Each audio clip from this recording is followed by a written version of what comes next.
gara-gara pandemi, kemudian juga gara-gara PPKM, ini justru membuat Dokter Karissa ini berpindah keyakinan dan mendapatkan hidayah di situ. Satu kali melihat seorang perempuan muslimah memakai niqab gitu ya. Jadi yang biasanya saya pandang sebelah mata awan ya, jadi kayak ngapain sih sampai ditutup cuma kelihatan matanya doang gitu ya. Kemarin-kemarin mikir gitu, tapi waktu itu Allah kayak muliakan gitu. Di situ saya melihat, loh kok bisa ya ajaran yang sudah berabad-abad lalu gitu ya, kok bisa inline sama kondisi sekarang. Hari ini kita pakai masker seperti beliau yang pakai niqab. Terus beliau saya perhatikan nggak mau jabat tangan dengan yang bukan mahram. Terus jaga wudhu, nggak cuma waktu lagi mau sholat, tapi ketika batal wudhu lagi gitu. Jadi kita kayak rajin cuci tangan. Termasuk jadi di kesimpulannya harusnya kalau orang Islam itu bisa menjaga wudhunya, harusnya orang Islam orang yang terakhir kena corona gitu.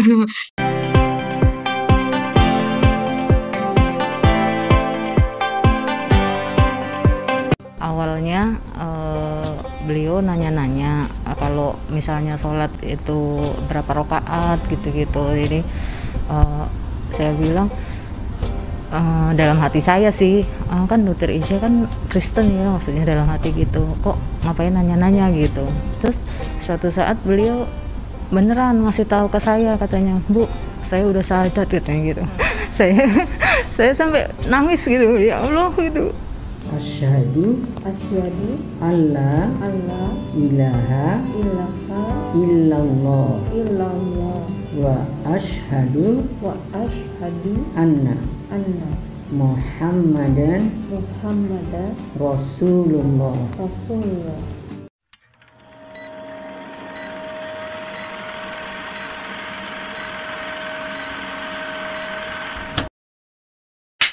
Kita sudah bergabung juga di sini ada Dokter Karissa Grani. Assalamualaikum, Dokter. Waalaikumsalam warahmatullahi wabarakatuh. Alhamdulillah, barokallah Bu Dokter ya. Masya Allah, ini momen yang memang spesial buat kita semua karena Dokter Karissa ini berkenan hadir dan berbagi pengalaman dan inspirasi juga tentunya. Sebelum kita menginjak ke sesi mengaji, kita ingin tanya-tanya dulu ke Dokter Karissa ini. Dokter, kita mungkin banyak sahabat Arsa juga sudah tahu ini karena dokter kan udah viral juga gitu ya. Gara-gara pandemi, kemudian juga gara-gara PPKM, ini justru membuat Dokter Karissa ini berpindah keyakinan dan mendapatkan hidayah di situ. Bisa cerita sedikit, Dokter, ini bagaimana latar belakangnya ketika memutuskan menjadi seorang Muslim? Iya, Ahwan, izin Pak Ustadz, Mas Andra, dan enggak, silakan. ya, ya, alhamdulillah. Tadi seperti disampaikan ya, saya produk pandemi. Jadi, memang hidayah itu milik Allah ya. Jadi Allah bisa lewat wasilah apapun itu ya untuk menurunkan hidayahnya. Nah, salah satunya itu di saat awal pandemi, di saat kita lagi baru digerakkan, ayo pakai masker gitu, baru dibiasakan, nggak boleh jabat tangan dulu ya gitu kan. Terus rajin cuci tangan. Nah, itu saya satu kali melihat seorang perempuan muslimah memakai niqab gitu ya. Jadi yang biasanya saya pandang sebelah mata awan ya, jadi kayak ngapain sih sampai ditutup cuma kelihatan matanya doang gitu ya. Kemarin-kemarin mikir gitu, tapi waktu itu Allah kayak muliakan gitu. Di situ saya melihat, loh kok bisa ya ajaran yang sudah berabad-abad lalu gitu ya, kok bisa inline sama kondisi sekarang. Hari ini kita pakai masker seperti beliau yang pakai niqab. Terus beliau saya perhatikan nggak mau jabat tangan dengan yang bukan mahram. Terus jaga wudhu, nggak cuma waktu lagi mau sholat, tapi ketika batal wudhu lagi gitu. Jadi kita kayak rajin cuci tangan. Termasuk juga terkait COVID itu ada penelitian gitu ya, bahkan di luar negeri katakan sebenarnya virus itu nggak langsung masuk ke tubuh kita, tapi 3-4 jam tuh ada di rongga hidung.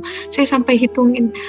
Jadi di kesimpulannya harusnya kalau orang Islam itu bisa menjaga wudhunya, harusnya orang Islam orang yang terakhir kena corona gitu. Kalau dari jalan masuknya virus gitu ya. Nah, waktu masa sih saya tuh masih skeptis gitu ya. Terus saya coba penasaran, saya hitungin gitu. Dari waktu subuh saya taunya jam 5 gitu. Zuhur jam 12, oh kan lebih dari 3-4 jam. Ternyata ada sholat duha. Kemudian pas ya sholat asar, sholat maghrib 3 jam. Kemudian sholat isya ke subuh jauh banget gitu ya. Tapi ternyata banyak sekali sholat. Bisa sholat malam, sholat witir, sholat sunnah sebelum tidur dan sebagainya. Kemudian termasuk juga Pak yang tadi Pak Ustadz sampaikan gitu ya, bahwa Al-Quran itu asyifa gitu ya. Saat itu di saat banyak teman-teman yang kena corona, terutama kami kan di dunia kesehatan ya, itu pastinya gitu karena terdepan lah gitu, jadinya ya wajar gitu kalau banyak sekali yang tumbang gitu. Alhamdulillahnya waktu itu saya termasuk orang-orang terakhir gitu ya yang sempat sekali kena gitu. Tapi waktu awal-awal itu mereka sampai sempat bertanya-tanya gitu ya, apa vitaminnya gitu, apa vitaminnya gitu sampai bisa ini, padahal saya nggak minum vitamin gitu ya.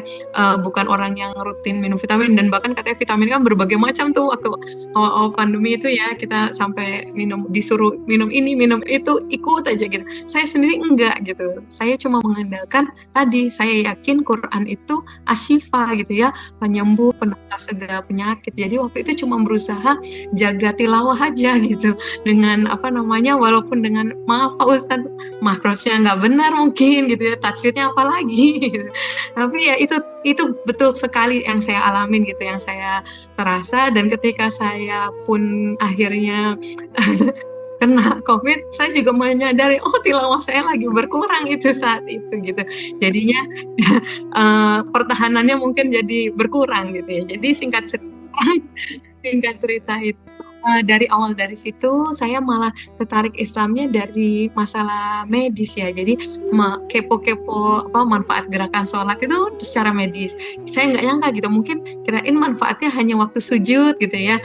Seperti kita tahu pasti peredaran darahnya ke otak dan sebagainya. Tapi ternyata dari berdiri sampai salam yang kayaknya gerakannya sederhana ya, tapi itu ternyata semua ngefek ke kesehatan. Termasuk ketika ngaji pun saya mencari tahu itu kenapa. Oh ternyata sampai oh ya kenapa ya domas harus monyong gitu ya. Itu ternyata juga ini ibu-ibu nih senang juga. Itu bisa latihan wajah juga ya, jadi awet muda itu.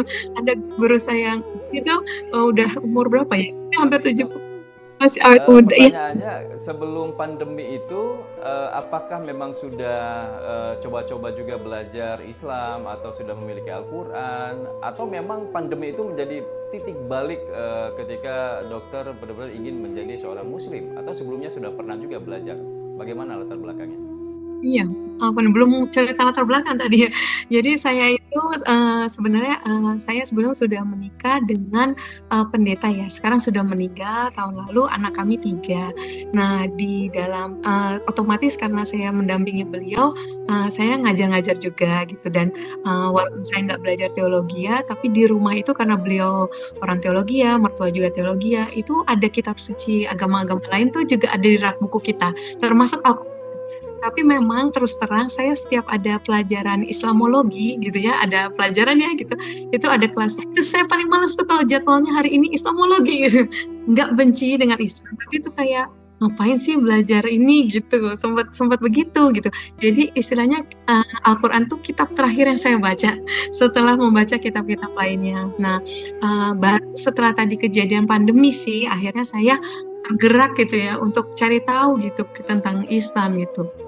Baru ditanya itu Al-Qurannya, baru dibaca, mulai dari tadinya bukanya salah ya, bukanya Al-Ikhlas duluan, dan menurut saya itu juga bukan kebetulan ya Pak Ustadz. Betul, kenapa Allah tempatkan Al-Ikhlas di di surat 112 di pojok sebelah kiri atas gitu, karena kami yang awam itu pasti bacanya itu duluan gitu. Dan banyak dari mualaf yang saya kenal itu dapat hidayahnya justru tadi ya, mau cari tahu tentang Al-Quran, ketemu pertamanya itu Al-Ikhlas gitu. Jadi Masya Allah, betul-betul Al-Quran ini luar biasa gitu ya. Itu yang akhirnya antara lain selain tauhid, ya keyakinan bahwa Al-Quran ini betul-betul dari Allah gitu ya, dijaga dari perubahan dan sebagainya, termasuk sains semua banyak disampaikan di dalam Al-Quran. Itu antara lain yang akhirnya membuat saya mantap bersyahadat. Masya Allah, Dok. Ini kan memang prosesnya kita dengar juga ya tidak mudah ketika berpindah gitu kan. Oke lah, itu mungkin sudah banyak yang membahas itu, tapi kita ingin tahu dari proses kalau tidak salah Maret 2020 ya menjadi mualaf. Nah sampai dengan sekarang itu proses belajarnya seperti apa? Apa challenge terbesarnya ketika menjadi seorang mualaf? Iya, jadi waktu awal-awal itu sebenarnya saya hanya belajar gitu ya. Itu tadinya tujuan awalnya cuma supaya nanti kalau anak saya tanya, keluarga saya tanya, saya bisa jawab gitu. Tapi ternyata kemarin Allah izinkan untuk sempat banyak orang yang jadi tahu gitu ya, dan mungkin terinspirasi, jadi menggerakkan saya. Mungkin itu cara Allah juga ya, supaya saya nggak ada excuse apapun gitu ya, dan seperti waskat ya, pengawasan melekat nih apa namanya, kebetulan saya PNS gitu di Dinkes DKI. Nah, itu jadi kayak Allah jaga gitu ya. Nanti ada orang yang tahu kamu malah berbuat yang nggak benar, nggak jadi contoh kan juga nggak ini. Termasuk juga di belajar gitu, jadi termotivasi untuk terus belajar gitu ya. Kalau cuman untuk kepentingan pribadi, keluarga mungkin kita bisa berhenti gitu. Nah, antara lain ya tadi saya dipesankan oleh guru saya, terutama sebelum kamu belajar buku-buku lainnya gitu, ciptaan manusia gitu ya, karang manusia, kamu harus tadaburi gitu ya. Itu Al-Quran dulu justru gitu yang ditadaburi gitu ya, kelotokin lah gitu ya istilahnya. Pertama mungkin kita masih kejar kuantitas gitu, beliau bilang gitu, selesaiin, katamin terus, kalau bisa 1 bulan satu kali khatam gitu minimal gitu kan. Itu yang saya kejar duluan gitu, ngerti nggak ngerti artinya gitu ya, nggak salah nyebutinnya ngajinya gitu ya. Tapi sampai akhirnya tingkatkan kualitasnya gitu, perdalam, mulai dari asbabun nusulnya gitu kan, terus sampai nanti prakteknya gitu ya, tafsirnya dan sebagainya. Seperti itu sih awalnya, sampai akhirnya saya diizinkan untuk membaca hadis juga. Saya kira semua hadis itu ya sahih gitu. Ternyata dipilah-pilah lagi, ada yang palsu, ada yang doib gitu dan sebagainya kan. Nah, ternyata gitu. Baru sampai akhirnya kebaca-baca buku tuh Mas Andra. Nah, tapi kalau ketika pertama kali belajar mengajinya sendiri itu siapa yang mengajarkan dan kemana waktu itu belajarnya? Ya, kebetulan waktu itu saya diamankannya itu tanda kutip safe place-nya itu waktu lagi berlindung gitu ya di Pondok Pesantren Umi Irena Handono, Irena Center khusus mualafah di Sentul ya. Nah di situ kebetulan itu tadi karena lagi pandemi, jadi nggak ada santri lain selain saya dan anak-anak. Jadi guru yang didatangkan, iya. Jadi guru akidah datang, guru fikih datang, guru yang untuk ngaji datang, kristologi kan Umi Irena Handono alinya itu. Kemudian juga dari situ terus kemudian saya di sana hanya 3 bulan. Kemudian saya lanjutkan lagi gitu. Sama karena pandemi masih online terus tuh ikut yang Indonesia Bisa Baca Quran, Ustadz Fatih, semua ada pembelajaran Al-Quran itu saya ikutin semuanya. Saya nggak tahu metode mana yang paling pas buat saya kan saat itu gitu. Jadi waktu itu saya ikutin semua jenis metode gitu. Termasuk waktu itu nggak sengaja gitu bertanya-tanya gitu, apa ya tipsnya kok bisa menghafalkan Quran gitu ya, bisa fasih lisannya. Antara lain itu ternyata tentang bersiwak. Itu saya masa sih gitu ya, ternyata memang betul gitu. Kalau waktu salah satu tipsnya itu bersiwak, itu meringankan lisan kita, itu juga ngaruh banget ternyata di saya gitu Mas. Nah, terkait dengan hubungan dengan lingkungan, dengan orang tua, dengan anak, dengan keluarga yang lain, ini seperti apa sekarang, Dok? Iya, alhamdulillah saya termasuk salah satu yang beruntung ya, Mas Andra dan Pak Ustadz dan teman-teman. Alhamdulillah Allah mudahkan sekali, yang saya pikir mungkin masih lama gitu ya proses kondusifnya dengan keluarga mantan suami, keluarga sendiri juga gitu. Tapi ternyata Allah begitu baik ya, kan Allah dibilang nggak pernah membebani melebihi kesanggupan kita ya. Walaupun saya udah siap waktu itu, nggak apa-apa ya Allah, saya sebatang kara, yang penting saya sudah punya Allah, udah lebih dari cukup gitu ya. Saya meninggal dalam keadaan muslim juga ya udah gitu. Tapi ternyata Allah baik, sedetik pun saya nggak pernah jauhkan dari anak-anak sampai hari ini. Terus alhamdulillah juga 3 Maret kemarin Allah izinkan saya dapat rezeki, dikasih jodoh lagi, dapat Barakallahu laka barakallahu sebulan.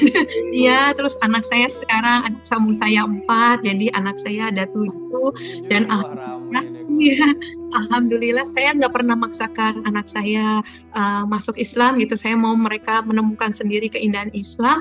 Akhirnya ya tadi dengan bimbingan abinya sambung ini 27 Maret kemarin 3 anak saya juga ikut bersyahadat. Sekarang sudah sekolah di sekolah Muslim Islam juga gitu dan pakai pakaian syar'i. Alhamdulillah. Itu Masya Allah. Ya, ada percepatan yang mungkin yang Allah kasih gitu. Di saat mungkin ada saudara-saudara mualaf saya yang mungkin syahadat lebih dulu tapi sampai hari ini masih berjuang itu, saya juga masih berdoa dan mendukung mereka gitu. Tadi kalau misalnya dikatakan ada tempat perlindungan, kondisi yang kondusif, Pak, ini kita sudah tahu lah apa yang terjadi sebenarnya begitu ya, begitu beratnya perjuangan dari Dokter Karissa ini untuk bisa menjadi seorang mualaf gitu. Tapi kita ingin forward maju ke depan. Kira-kira apa sih sebenarnya yang dokter inginkan ke depan? Ini sudah 3 tahun menjadi mualaf. Apa yang ingin dicapai, baik itu untuk diri pribadi dan juga keluarga, bahkan mungkin untuk Islam sendiri? Iya, sebenarnya tadi seperti saya bilang, sebenarnya saya selalu motivasinya sederhana aja gitu ya, supaya ya bisa sekeluarga lah ya, bisa nggak salah alamat, pulangnya sama-sama masuk surga gitu. Anak-anak saya juga insya Allah di antara mereka ada yang bisa jadi hafiz Quran, penjaga Quran. Kalau syukur-syukur bisa jadi imam Masjidil Haram, imam Masjid Nabawi, pembebas Al-Aqsa ya. Itu doa-doanya Ibu terus dakwah Islam gitu ya, doa kami sekarang sih begitu gitu. Saya pun kemarin memutuskan menikah dengan suami juga, kami nggak muluk-muluk gitu, cuma pengen pulang sampai rumah maghrib isya ngaji bareng anak-anak kayak gitu. Jadi nggak lebih gitu ya, juga mudah-mudahan anak-anak juga di hatinya isinya seperti itu, berakhlak mulia seperti Rasulullah gitu. Syukur-syukur kalau Allah bisa pakai kami gitu ya untuk bisa terlibat di jalan dakwah, alhamdulillah gitu. Ini salah satu dakwah juga nih yang sudah disampaikan, ikut serta di Arsa Mengaji ini.